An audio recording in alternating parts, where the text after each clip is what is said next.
Hi, welcome. Good morning to Holzheimer's Distribution. And today we have a lovely guest, Derek Maki. He is the president of COOLWATER Productions. Welcome. Hi, how are you? How are you? Wonderful. Thank you for having me on. Oh, you are more than welcome. Thank you for starting on my little channel. Derek, I know that you're the president of COOLWATER, but I've also found out recently you're a screenwriter. You want to tell us a little bit about yourself and what you wrote? Well, here I'll give you the whole story so that you can see how all the pieces fit together, and then you'll understand. I actually moved to Hollywood from the East Coast. I grew up in Massachusetts, and I moved out here to become rich and famous. I wanted to be an actor, and I've been acting since I was 7 years old in school plays and things like that. And then when I moved here, I pounded the pavement just like everyone else and did commercials, and I've done some independent films, and it's never stopped. But when I was in college, one of the things I had read an interview with Robert De Niro, and he had said that actors should appreciate the producers and the director and all the other crew, because without them, he would be nothing. And so I figured, wow, as an actor, I should go to film school and learn all the behind the scenes stuff, and then I'll have a bigger appreciation. So I went to film school, and when you're in film school, you do screenwriting. So when you ask if I'm a screenwriter, I am, but it's not my forte. But let me tell you what I wrote, and I'll do a screen share here now for your first screen share. This year, we're actually celebrating my 15th anniversary for an independent film that I did called Instant Dads. And we are actually going to be re-releasing it on DVD this year. And we were on the film festival circuit, and we were nominated for Best Picture 5 times, and we won Best Picture twice on the film festival circuit. And it's a dramatic film. You can see the movie poster on your screen now, I hope. Oh, yeah. And I wrote a dramatic film on purpose because I knew that it would get the attention of film festivals. Horror movies, as fun as they are and as much as I love them, they don't win awards at film festivals. I wanted something that would grab people's attention, and this did. So I wrote the screenplay for this, I directed it, and I'm also one of the stars in it as well, because my whole thing was wanting to be an actor. I mean, that is why I came to Hollywood. So this movie, why I'm really proud of this movie too, is that, a lot of independent filmmakers or young filmmakers, when they start out, they're like, oh, I'm a filmmaker. And it's okay. Well, what have you done? And it's usually, you can't see anything that anyone has done. Yeah. Well, my film actually got a distribution deal, and we were available on Amazon for 3 years. And the rights reverted back to me, which is why we're going back to a new distributor for the 15th anniversary. And hopefully this new distributor is going to put us back up on Amazon, as well as Netflix and Hulu, or wherever we can get it. Plus, we're going to have this DVD, and the DVD will be available for sale on my website, coolwatersproductions.com. And the 15th anniversary is having some new bonus material added to the DVD. And we're also doing a collector's book that I'm going to sign as well. So the DVDs will be signed. So that's just a little bit about like my history of what I came out here to do, and had some success. I mean, I'm very proud of that film. And I've done other films, like I've done commercials. I was in Leprechaun 6, I think, and my part ended up on the cutting room floor. I was in The Fan with Robert De Niro, and that part got cut as well, because they were like one-liners, and the one-liners are usually the ones that get cut. But it was those films that allowed me to get my SAG vouchers and be able to be, part of the system. So what ended up happening was, while you're pounding the pavement, I had a day job at Universal Studios and at City Walk, and I used to do promotions up there. And we used to have celebrities come into the stores up there and do signings. And one of the signings we did was with Billy D. Williams. And Billy kind of took a liking to me. He liked my go-get-em attitude and, just whatever. And it's like I fell into it. He enjoyed the signing up at Universal, and then he got offered a couple of conventions. And he called me and said, you know, we should talk about this. And he kind of like hired me to be his like convention guy. And it was all as I did it as a lark. Originally, I would, you know, who doesn't want to have a good connection like Billy D. Williams? You know what Oh I mean? yeah, So, definitely.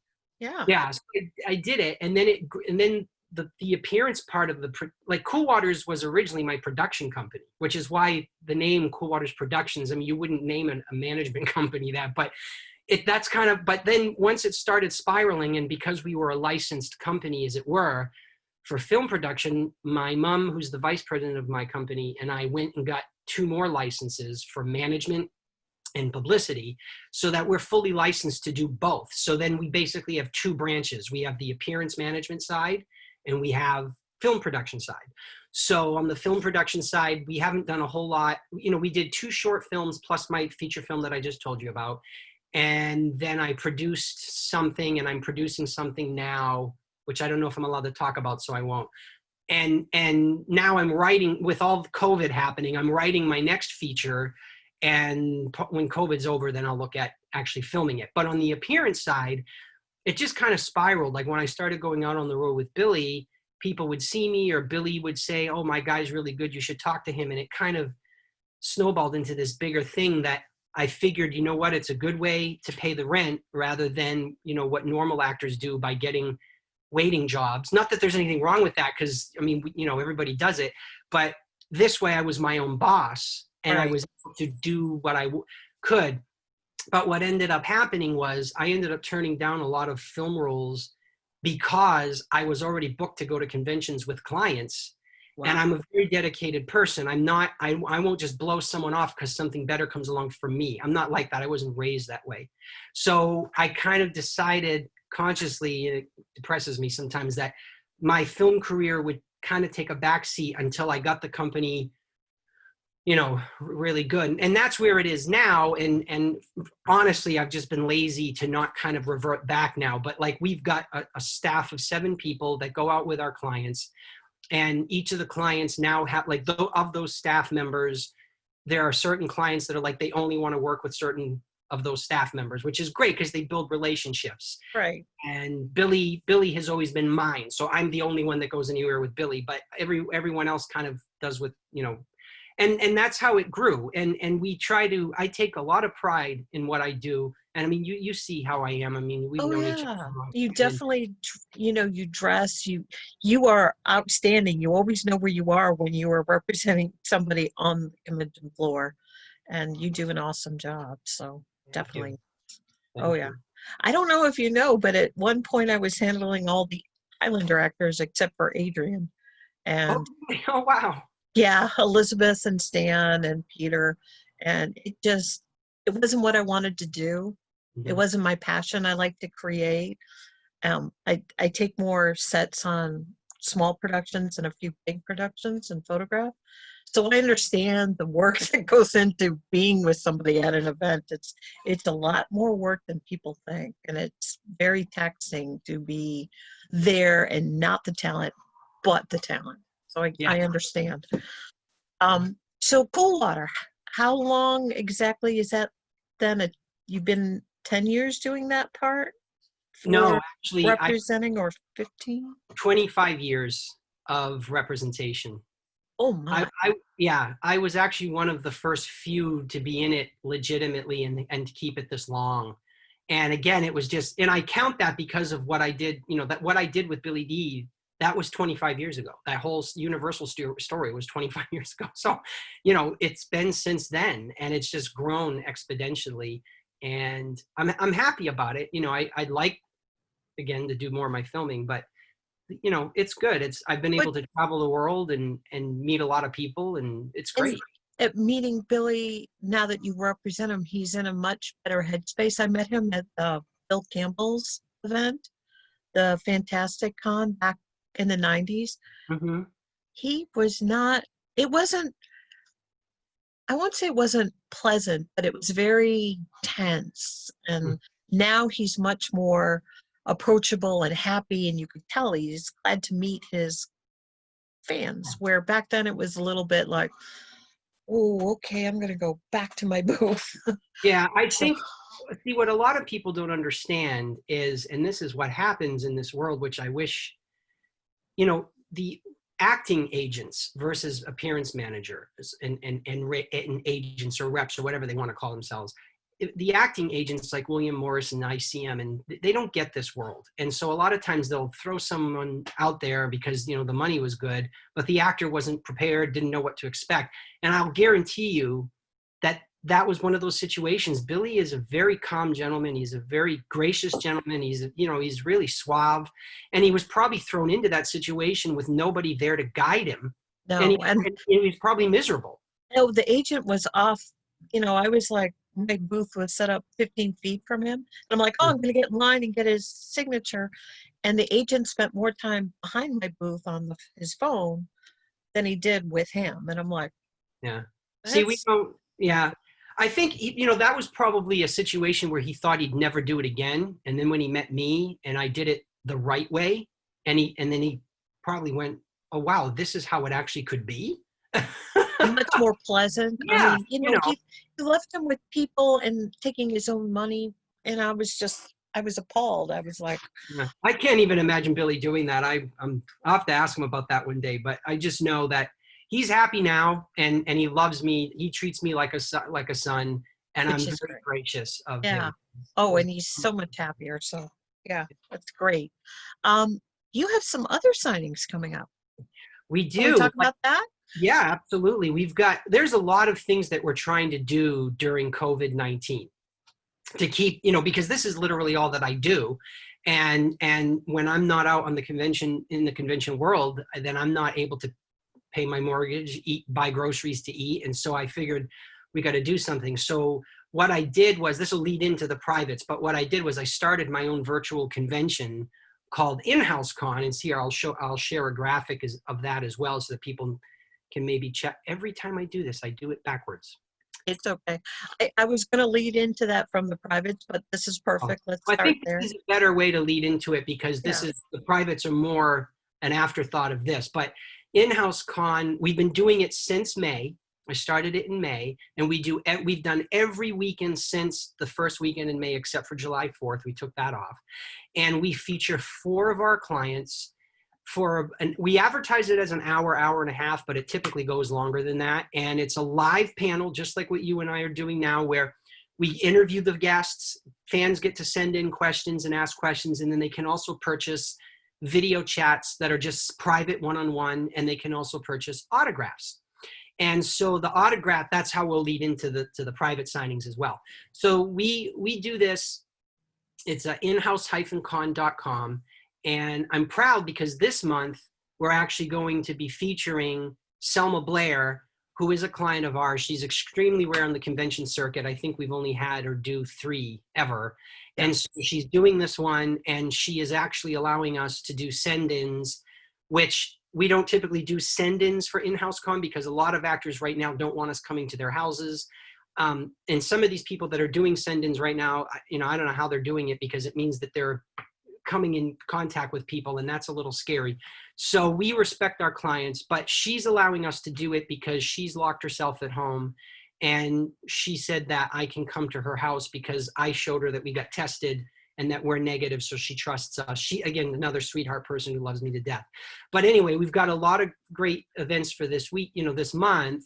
And then what was happening was, this is going well, and I'm happy about it, and it's great.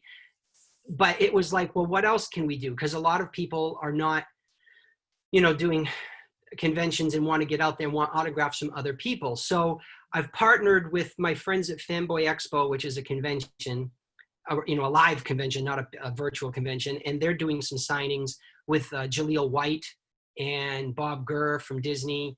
And so we're part of those signings. And also Brendan Wayne, who's the Mandalorian stunt guy for Right. the Mandalorian.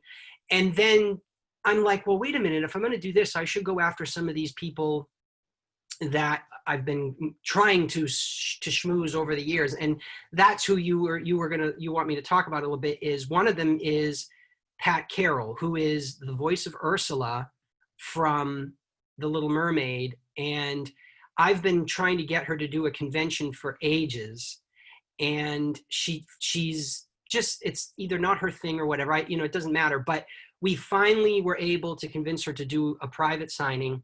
We're not allowed to take send-ins on her. Unfortunately, she doesn't want anyone going to the house. She's going to do everything via video for us so that we can watch her signing everything.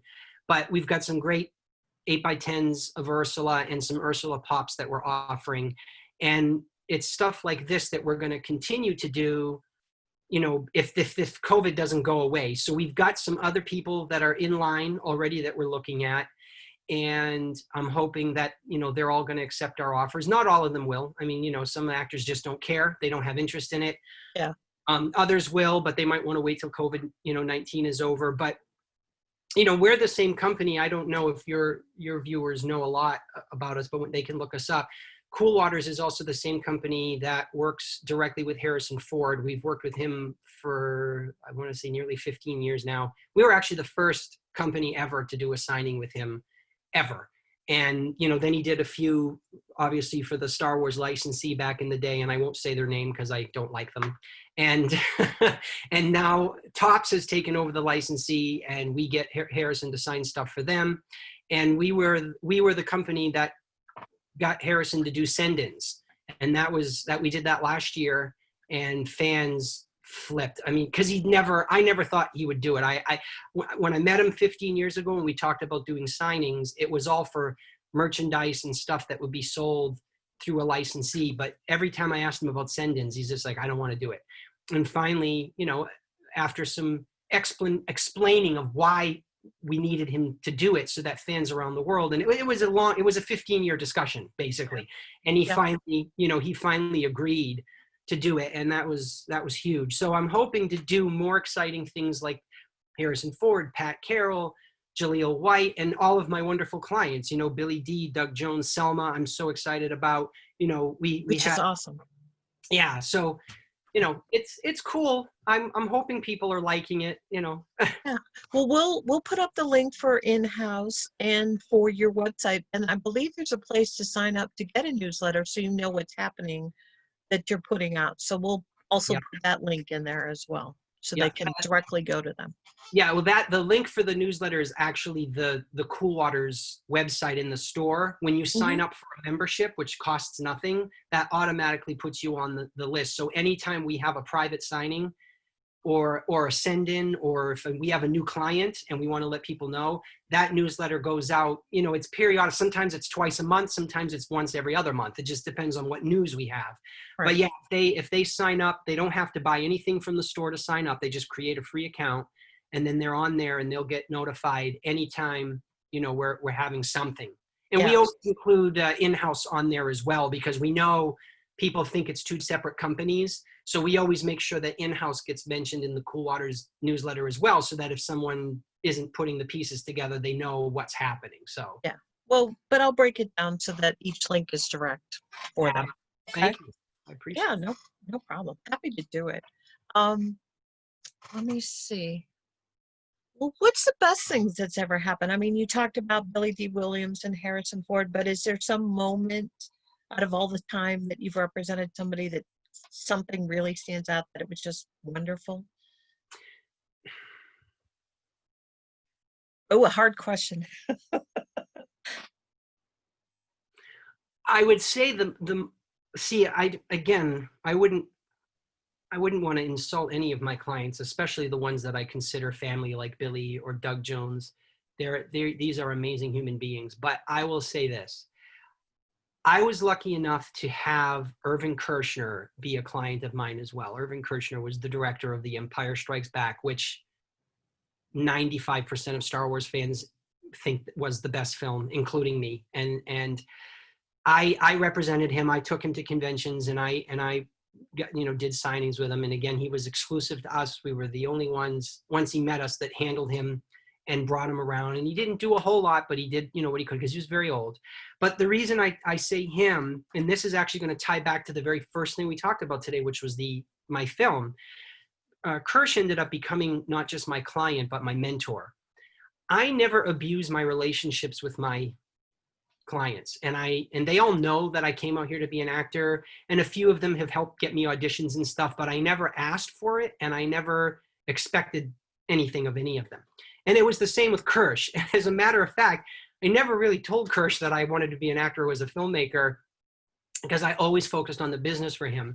And one day we were in London at a convention, and we went out to dinner, and somehow it came up, and I said, "Oh, I'm in the middle of finishing editing my film."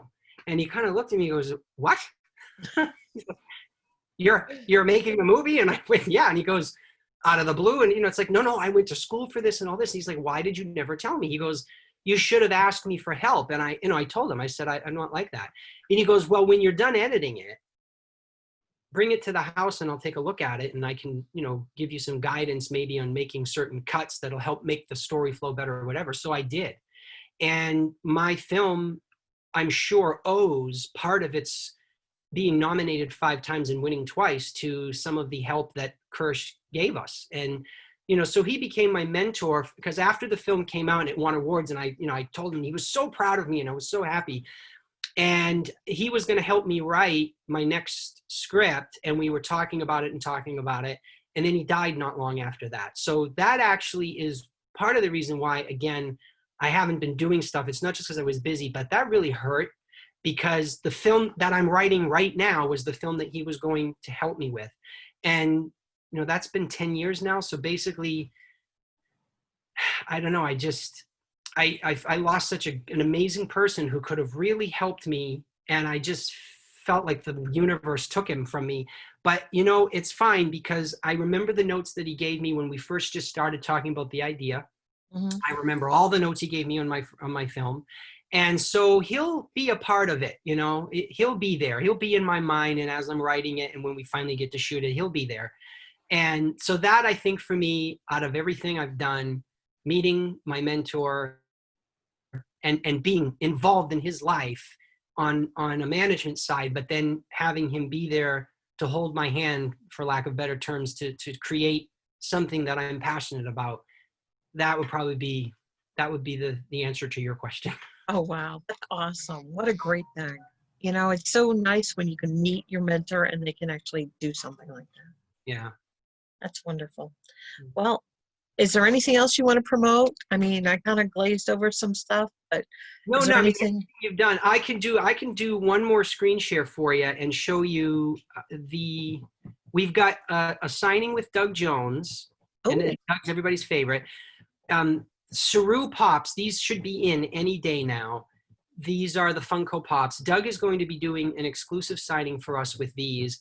And what we've asked him to do is he's going to do something very special on the pop to make that he won't do anywhere else. And he won't do it at conventions if you ask him. It's a deal that we made specifically. So we only have a few of these left in our store, and for pre-order. They're not here yet. They're being shipped. And then we're also going to do with Doug as well.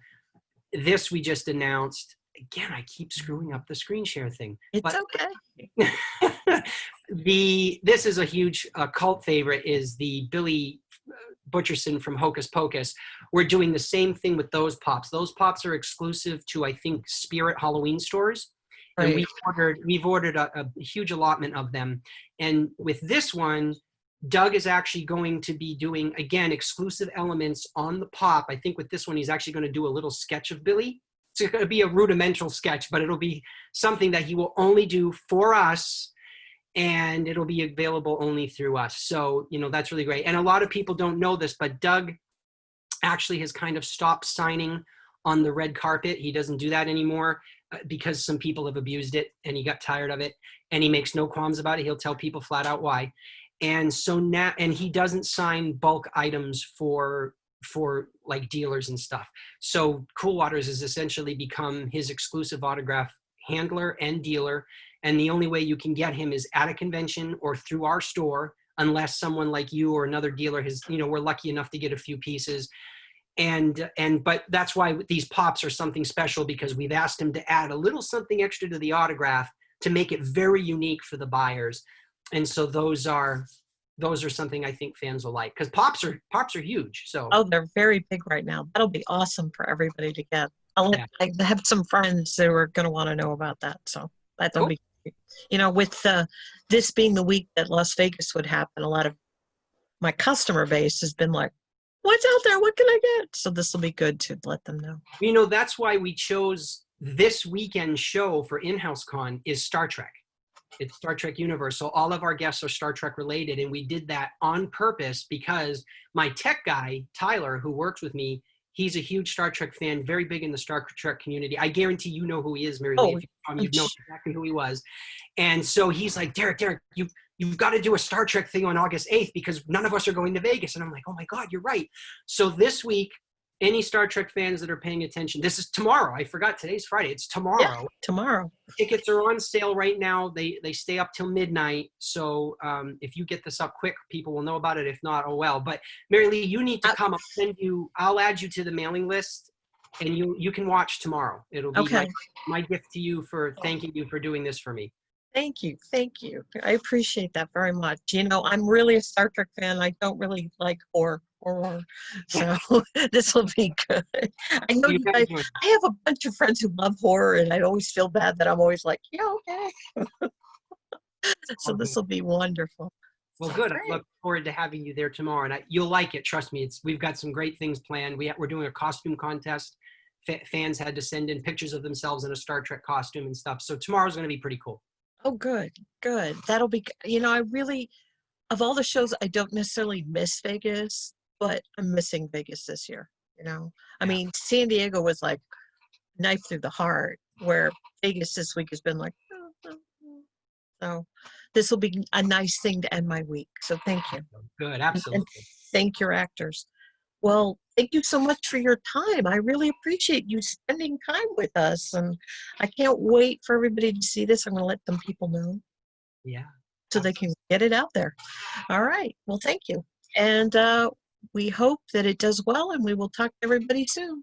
All right. Bye. Bye.